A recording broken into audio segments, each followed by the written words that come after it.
Hello and welcome to episode 35 of Tall Guy Talks Travel with Rick Doherty. We have a jam-packed show today, so I want to get right into it.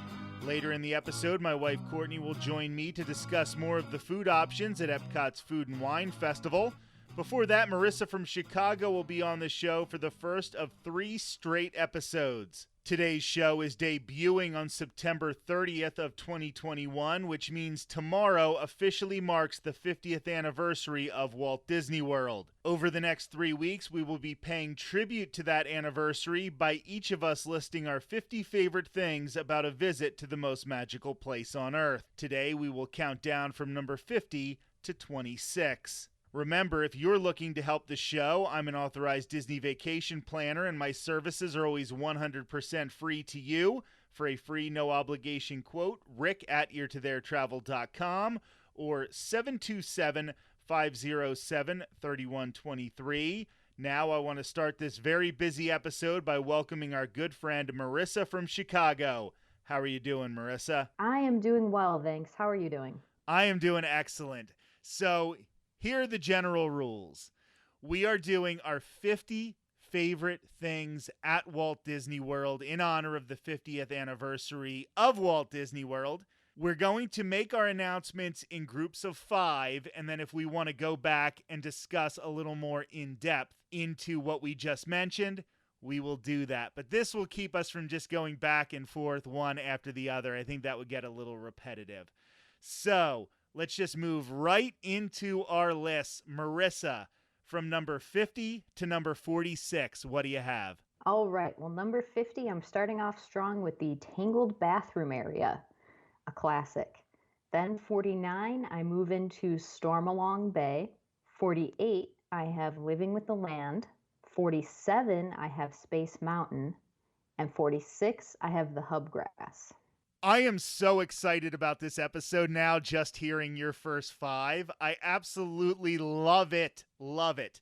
To those who don't know, explain what Stormalong Bay is to them. So Stormalong Bay is the pool at the beach club / yacht club resort.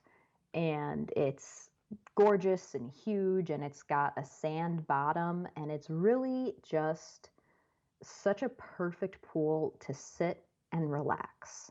And I also really like the addition of hubgrass. That is one that I would not have thought to put on the list, but definitely would make mine if I would have thought about it. One of the things when we were going over the rules for this was to not get too vague. So I didn't want to just say the hub. I wanted to get into the specifics, and you really nailed it with hubgrass. I like that. Your first 5 are strong, Marissa. I'm glad that wasn't too specific, but there's something about just sitting in the hubgrass and relaxing and taking it all in. I love it. I also have to say that every time I look at my list, I read something and I go, oh my gosh, this shouldn't be so low. And I do that about almost everything.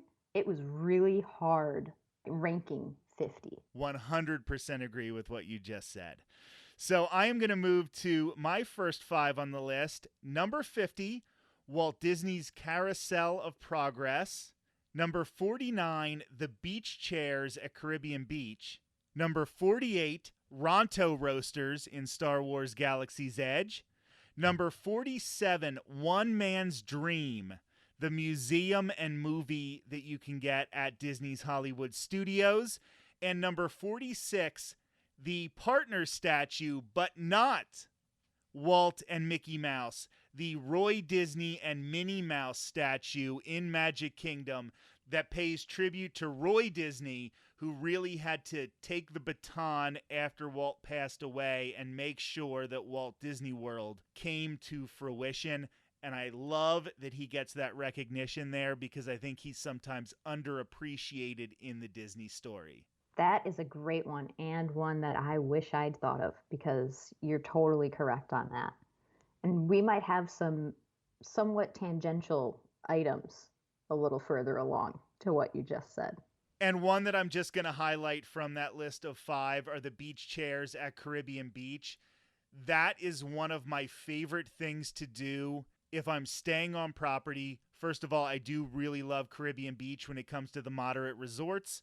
When I'm staying there, you just had a long park day and then you sit on one of those beach chairs and the Skyliner is going right above your head. You can see everything going on at Riviera Resort. You can see everybody walking back and forth from Caribbean Beach Resort. And just after a long park day, to just sit there and relax. The only thing I would say is make sure you put on bug spray, because that's the only reason I left the last time I did this. Now we are going to move on to 45 to 41. Let's hear what you got. Okay, 45, I have Rock and Roller Coaster. 44, Millennium Falcon, not Smuggler's Run, the actual Millennium Falcon. 43, I have the Christmas trees in Disney Springs. 42, the Boathouse. And 41 is Sci-Fi Dine-In. I feel like it was a little bit of a Hollywood Studios segment there. Okay, so for anybody who hasn't been to Sci-Fi Dine-In, explain why that is so high on your list, because I'm going to tell you one of the things I've noticed very recently, it is hard to get that reservation either for myself or for clients. It has become basically the hardest reservation to get on property besides maybe Cinderella's Royal Table. What is the allure if somebody's never done that before? Sci-Fi Dine-In is basically like a drive-in theater indoors. So you go inside and you get your table, or if you're really lucky, you get to sit in a table that's modeled like a car, which is my favorite. And if you've never been, I highly recommend requesting that. Sometimes you might have to wait a little longer. It's totally worth it. But then once you're sitting, they have a big screen that plays little short, like kind of horror movies, but not actually scary. Little like clips from movies, and they're black and white, and you really feel like you're at an old-timey drive-in enjoying your food and watching the movies. And you also had the tree trail at Disney Springs. You're going to see in my next group of 5, I'm having something holiday specific, but why don't you talk about what you like about this tree trail? So the tree trail is something that I feel like doesn't get enough love. Usually the trail is comprised of several trees, and I know last year they didn't do a trail, but they put them all around Disney Springs. So I'm not sure which format they'll use going forward, but either way, the trees all have specific themes, and all the ornaments on the trees and the trees themselves are decorated towards this theme. So when I went, there was a Star Wars tree and a Haunted Mansion tree, and my personal favorite, a Mary Poppins tree. And all the ornaments and all the decorations really brought out those themes. And it was really cool to see how creative they got decorating these trees. And then, of course, at the end of the trail, they have some ornaments for purchase, which I definitely did. So I'm just going to tell 2 quick little stories. In 2019, the last year the trail was in its old format. Now, we don't know if it will go back to that format this year yet or not. But they had the Robin Hood tree listed on the map, but then they ended up having to get rid of it, and that drove me up the wall. That's terrible. The other thing was we went on Thanksgiving Day, which also happened to be the day back when you had to do dining reservations 180 days in advance. So for my wife Courtney's birthday, it just happened to enter her window for dining reservations that day, and we got her an Artist Point reservation for the big Snow White dining experience. Thanksgiving morning, we were so excited. We're like, I can't believe that Courtney is going to get to have this Snow White dining experience on her birthday. And I guess there was a good reason we didn't believe it, because it ended up not happening because of everything that happened with the pandemic. Oh, man. We had That's California Grill for the night of my birthday, and we had Artist Point for the night of her birthday, and neither of them happened. Oh, that's unlucky. Anyway, my number 45 through 41. At 45, I have Muppet Vision 3D. 44, The Dapper Dance. 43, Soarin'. 42, The Gingerbread House at the Grand Floridian. That was my holiday entry. And number 41, the Liberty Bell in Liberty Square, Walt Disney World's version of the Mark Twain, the riverboat that goes around the rivers of America. The Gingerbread House at the Grand Floridian is something really special Hopefully they do it again this year. If you get to experience it on your Magic Kingdom day, just take the monorail over very quickly. It doesn't take a whole lot of time, but it's beautiful. It is so impressive. I think everybody should definitely try to enjoy this. Yeah, it is absolutely gorgeous what they managed to do. And it's all real gingerbread. It's incredible. Do they still sell pieces of the gingerbread that you can eat? So in 2019, they did. Now in 2020, they didn't have it operational. I don't know what 2021 will hold yet, but hopefully Hmm. we'll be finding out in the next couple of weeks. The other one from your segment that I just loved was the Dapper Dance. That's such a great one. I absolutely adore them. Yeah, if you don't know who the Dapper Dans are, if you're kind of a Walt Disney World newbie, they are an a cappella group that hangs around Main Street, USA, mostly during the day. But then, even during the Halloween parties, whatever Halloween party they happen to have that year, they're the Cadaver Dans and they're hanging out in Frontierland. They're really funny, but they're also incredibly talented, and they give it that turn of the century vibe that Walt really wanted on Main Street USA. I can see Marissa on Skype while we're recording this, and when I said the Dapper Dans, I definitely saw that I got her with one she didn't think of putting on her list. So let's Yep. go with your next five here. All right, my next five I have the Kilimanjaro Safari, Rise of the Resistance, Toy Story Mania, Peter Pan's Flight, and Beaches and Cream. All right, at this point, I am almost aghast that you had Rise of the Resistance that low on your list, even below Peter Pan's Flight. Now, I understand how iconic it is to ride Peter Pan's Flight. I get that. It is a crowd favorite. It feels so traditionally Disney. But Rise of the Resistance is is so good. I can't believe that you had it that low. Definitely a lot of rides on this section for you. So they came kind of fast and furious there. Um, Mm-hmm. Toy Story Mania, I definitely love that ride. And then Beaches and Cream, quality choice to be the restaurant in that part of the list. But at this point, I need you to defend having Rise that low. There's a couple reasons. One, it's part of me looking at this list and going, everything needs to be higher.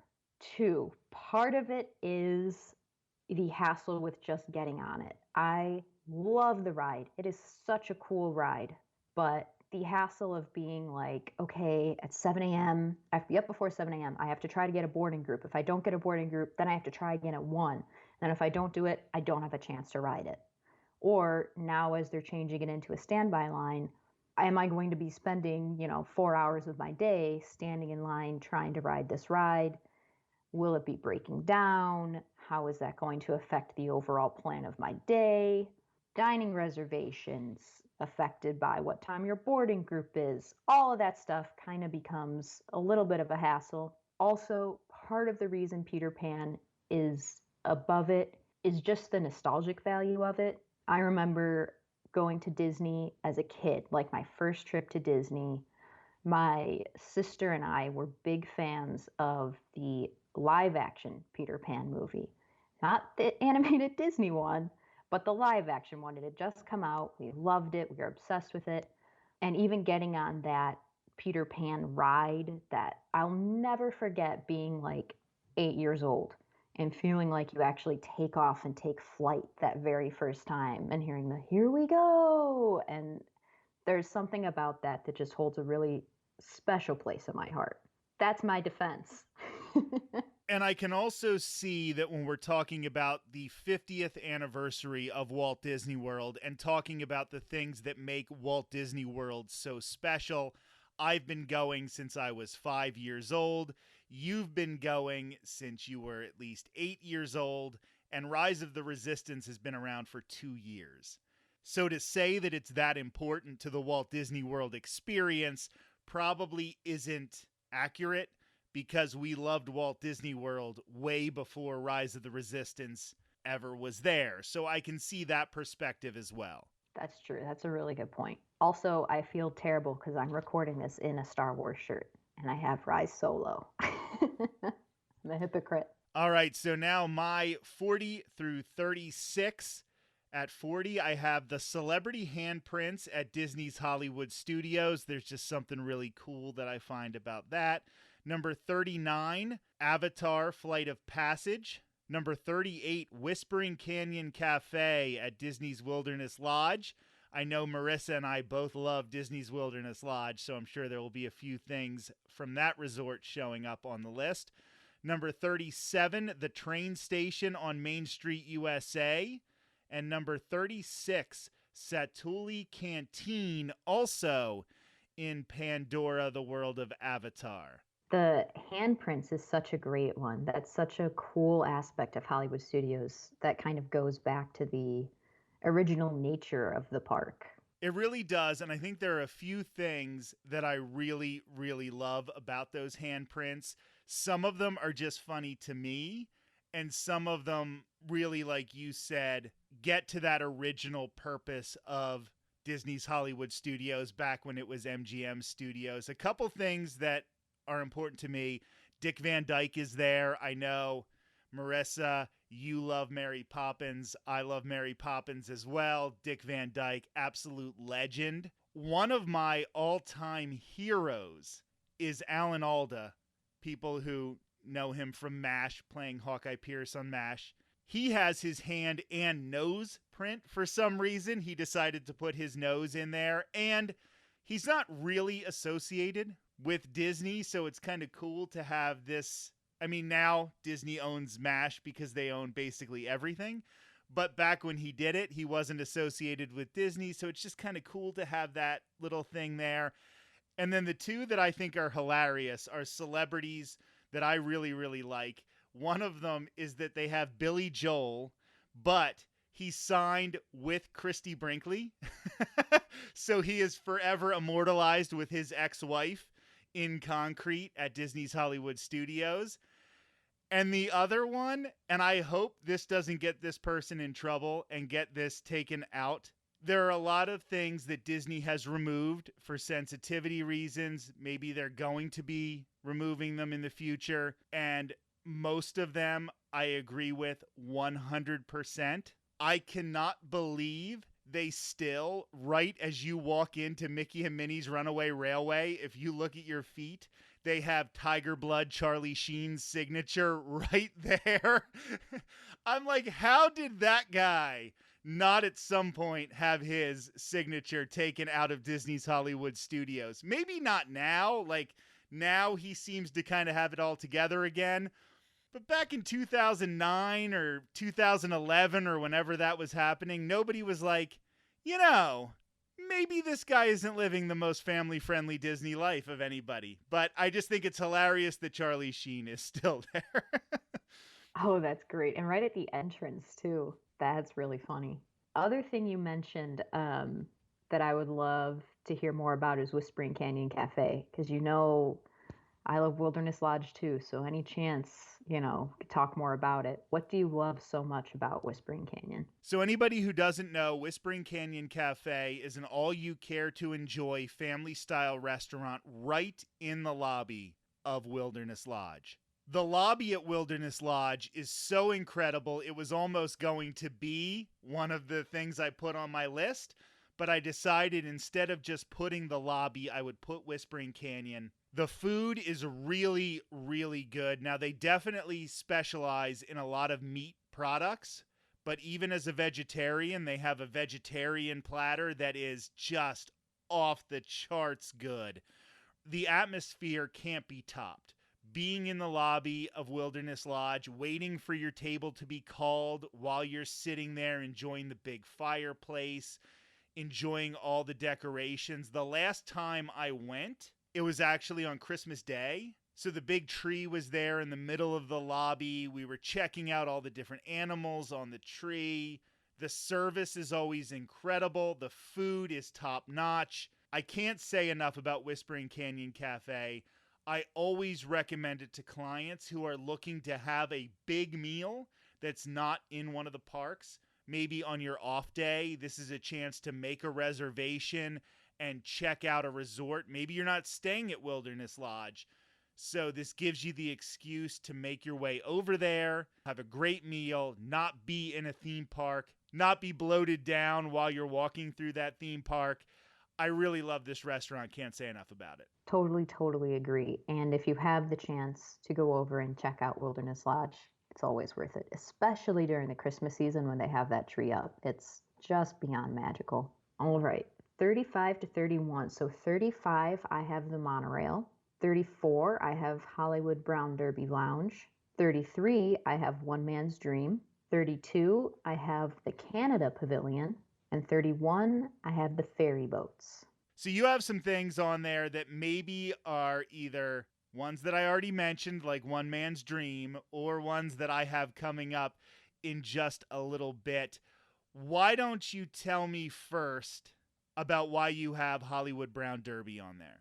So, specifically Hollywood Brown Derby Lounge, because I've never actually eaten inside. And to be honest, I feel like the lounge is, in my opinion, the better place to go.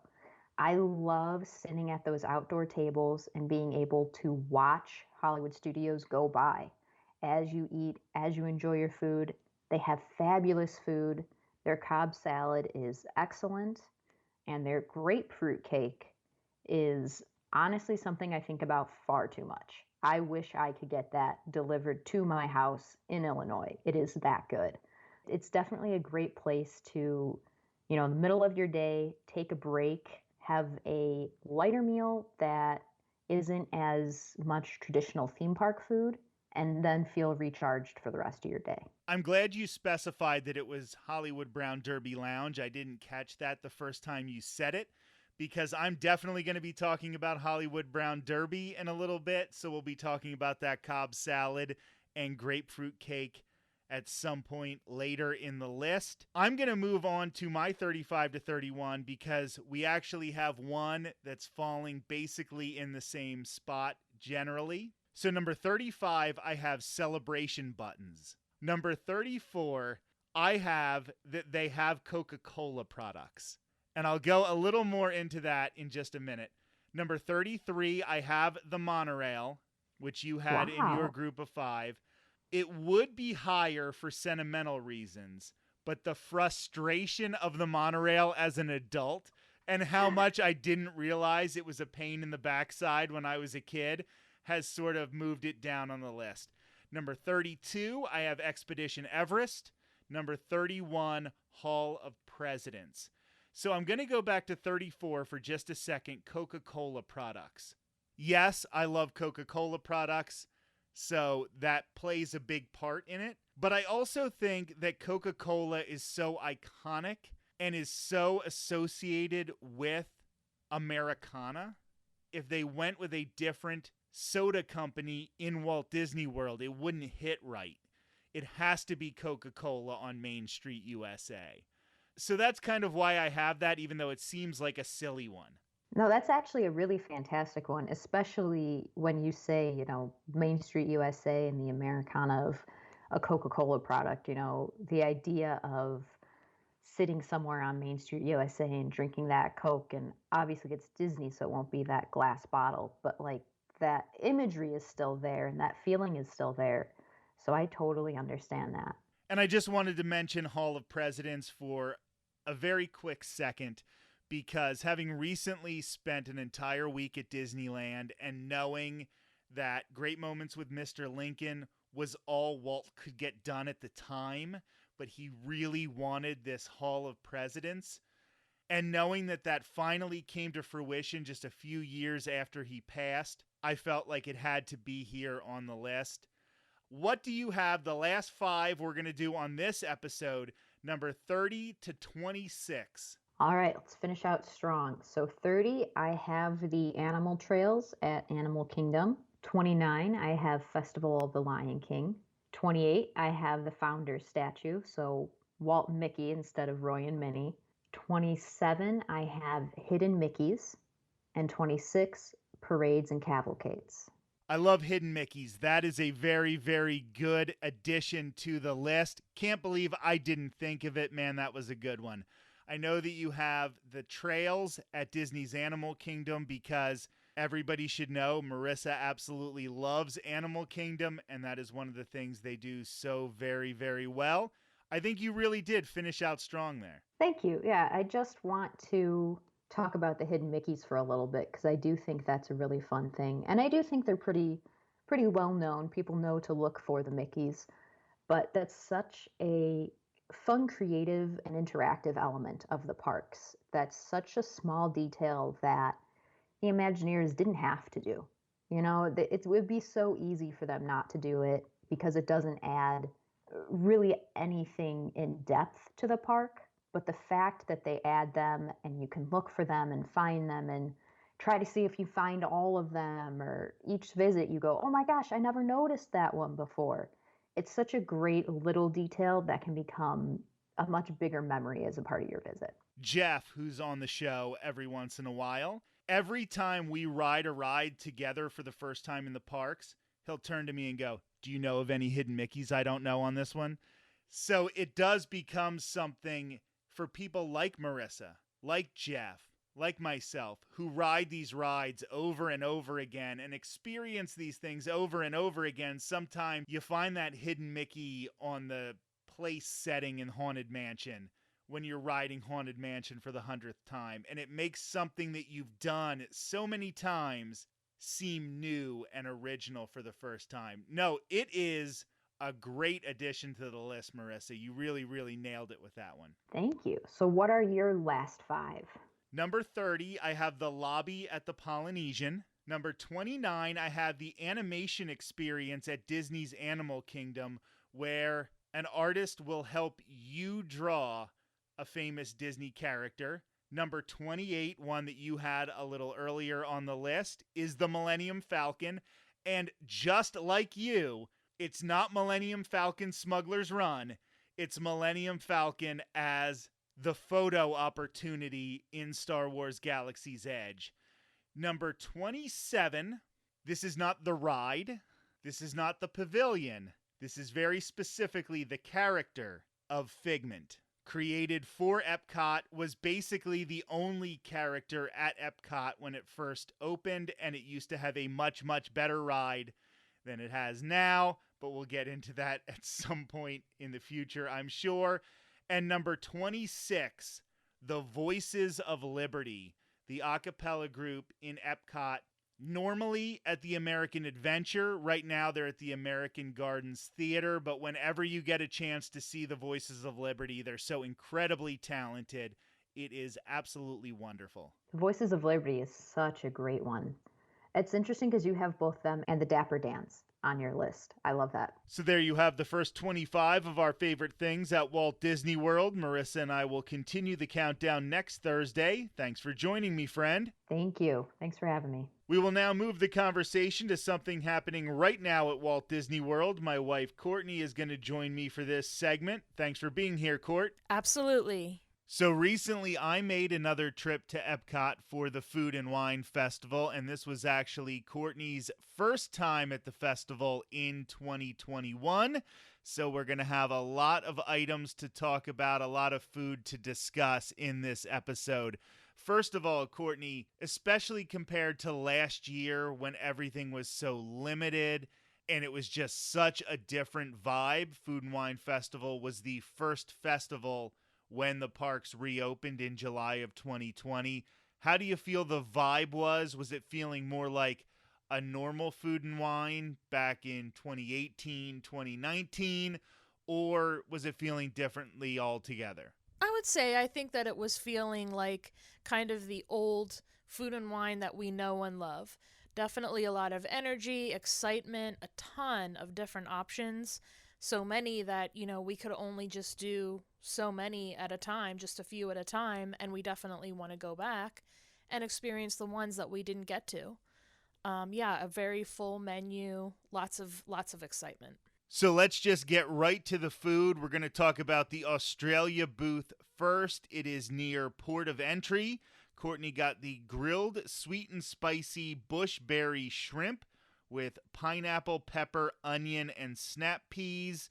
We also split the deconstructed pavlova with pastry cream, citrus, macerated berries, and lemon myrtle meringue. So first of all, Courtney, what did you think about the shrimp? I was really pleasantly surprised with the shrimp. They were very sweet and very savory at the same time. There was a hint of spice, not too much. I think it was balanced very well. I enjoyed the little bits of pineapple in there. I just would say overall, very good, very savory, and a standout dish for me. What about the dessert? The dessert was good, but wasn't really what I was thinking it would be. It was your run-of-the-mill of that dried meringue, not too lemony, and the description was of it being citrus. I didn't get a citrus flavor.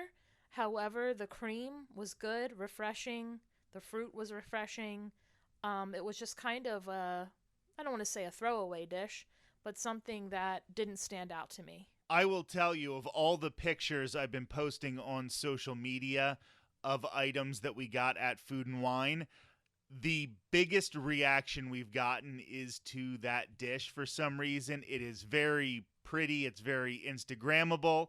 And I would say it is worth it, especially if you do want to post it on social media. You're going to get a beautiful picture, but you're also going to get a good dessert. It's just not a great dessert that stands out when you consider all of the really, really good things we had at this event, including at the Ireland booth, which is right by the United Kingdom. We got the warm chocolate pudding cake with Irish cream, liqueur, custard, and this is just fantastic. We've been getting it for years. The Ireland booth wasn't there last year for Food and Wine, so one of the things we're definitely excited has returned is this Ireland booth.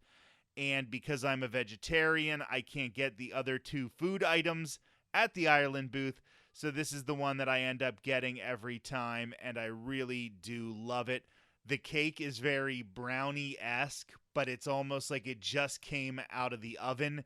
It's really moist. I know people don't like that word, but it's very moist. It is very rich. I just think you're really going to like it, and the cream is also extremely good. I 100% agree with you. I think that this is a standout. It's a favorite. The cake is very warm. It's almost like a lava cake, but doesn't have, that liquid inside of it. The cream on the outside is a perfect pair to the chocolate. Definitely would get this again. World Showcase can be a very, very warm place. No, it's not Toy Story Land, it's not Animal Kingdom, it's not Star Wars Galaxy's Edge, but sometimes it can be hard to find shade. It can get a little hot.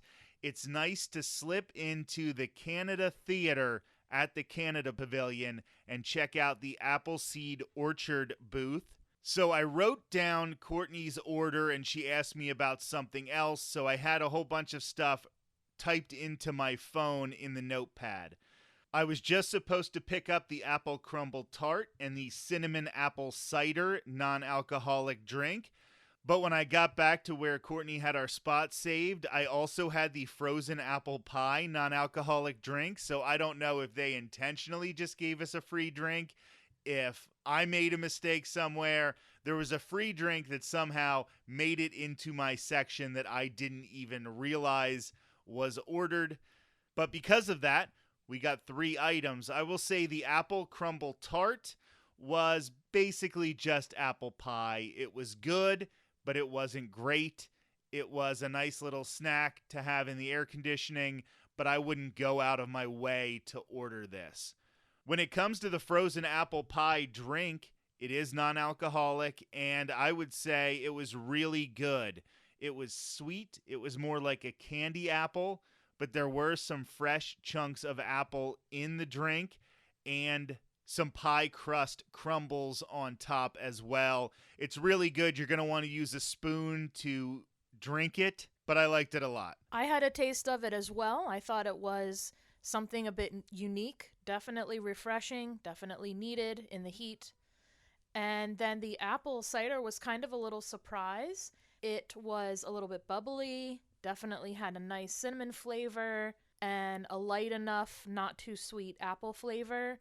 This was a nice, refreshing drink to have. And another place we were able to get out of the heat at Tangerine Cafe, Flavors of the Medina. This used to be the quick service location in the Morocco Pavilion. Right now, they're using it as a food and wine booth. Courtney got a grilled kebab, the lemon garlic chicken. We also split the stone-baked Moroccan bread with hummus, zalouk, and ziong dips. I mean, sure, I guess that's how you pronounce them. And the pistachio cake with cinnamon pastry cream and candied walnuts. First, the kebab. Courtney, what did you think? I really enjoyed all of these dishes. The kebabs gave me a little bit of a surprise. There was a garlic mayonnaise type sauce on the chicken, which was phenomenal. The chicken was made very well, tender and juicy, seasoned well. There was also a little bit of couscous to go on the side. That was good. That was fine.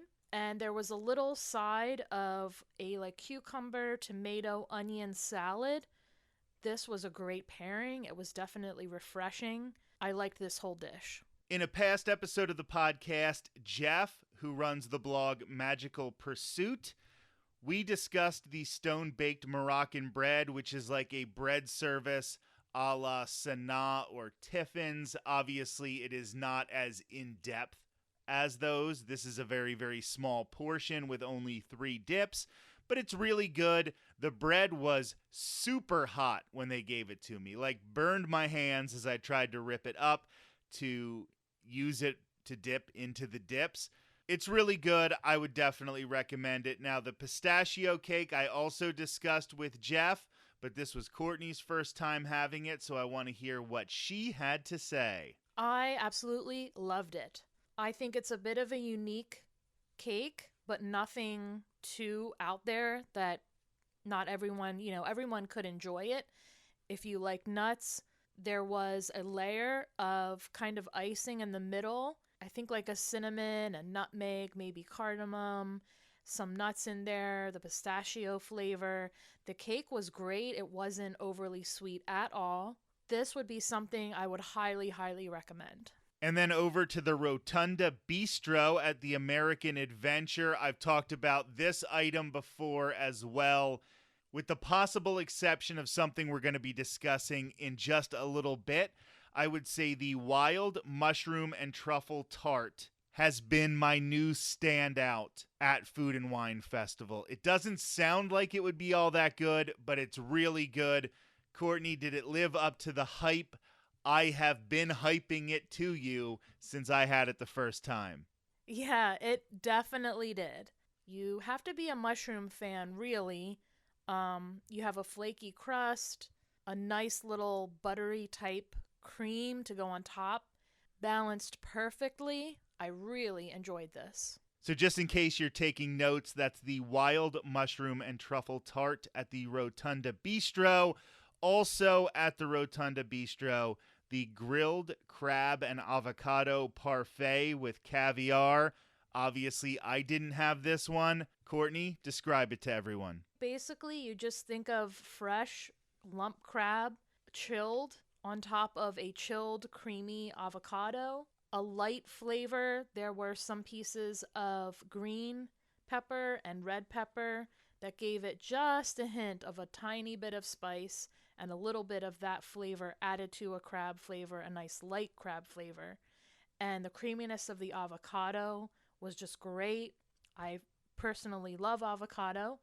And then the saltiness of the caviar just set it off. I really enjoyed this as well. Staying in World Showcase and going to the Mexico Pavilion, here we go. I'm going to have to try to do this again. I posted a video on the YouTube channel where I was first eating this, and I'm sure I butchered it, and I apologize. Mi es blanco. So it is capirotada de chocolate. I'm not even going to go into everything that's into it, but it's essentially a bread pudding. I really liked it. I thought it was good. It's rich. It's very, very rich. But besides that, I would say if you like chocolate, you'll like this. I'm a chocolate lover. I loved this. The sauce really made it. The sauce was rich and very chocolatey, but the bread pudding was definitely good. It's kind of a dense, egg-like bread pudding, which you would basically expect.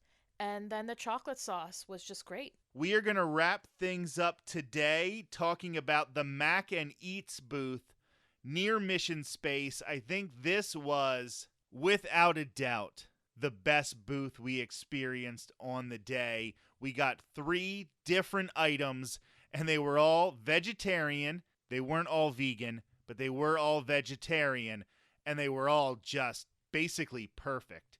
The traditional macaroni and cheese with herbed panko, the truffle macaroni and cheese with herbed panko, and the macaroni and cheese with house-made Italian sausage and peppers. That is the 100% plant-based version. It is a plant-based Italian sausage. And I've talked about that one before, so that's where we'll start this time. They've had it the past couple years. It's just great. It's very, very spicy, but you would never be able to tell that it was even vegetarian, let alone vegan. The cheese is still rich. It tastes like cheese. It's not one of those plant-based cheeses that tastes waxy. It's really good. I get it almost every time I visit Food and Wine Festival. I also got the traditional macaroni and cheese as my dish while I did let Courtney have a taste. I was surprised that this was so spicy. It was a really, really spicy macaroni and cheese, but very good. Rich cheese again. It had some crumbles on it. I would definitely recommend it, but be prepared that you don't think traditional macaroni and cheese is going to be spicy. Then the truffle macaroni and cheese, that's the one that Courtney got for herself. I tried a little bite. What did you think? So again, having a mushroom theme, and we are mushroom lovers, it was phenomenal. Definitely would get it again. It was rich, flavorful, savory. Can't say enough good things about it. Just basically perfectly made, like you said. So that was just a very quick look at another visit to Epcot's Food and Wine Festival 2021. The festival runs until the end of November, and there are still a lot of items that either I have to try, Courtney has to try. Like I said, Jeff from Magical Pursuit, he goes with me a lot. You're going to hear more over the next few weeks about some more items at Food and Wine Festival. I can almost guarantee it. If you're looking for a quick, impromptu trip to Walt Disney World to experience the Food and Wine Festival, shoot me an email, rick@eartotheretravel.com, rick@eartotheretravel.com, and we'll try to get you there. Courtney, thank you so much for joining me again. Thank you so much. I always have a lot of fun, especially talking about the Food and Wine Festival. This has been episode 35 of Tall Guy Talks Travel with Rick Doherty. Next Thursday, I will once again be joined by Marissa from Chicago as we continue our countdown of our 50 favorite things at Walt Disney World. Until then, have a great week.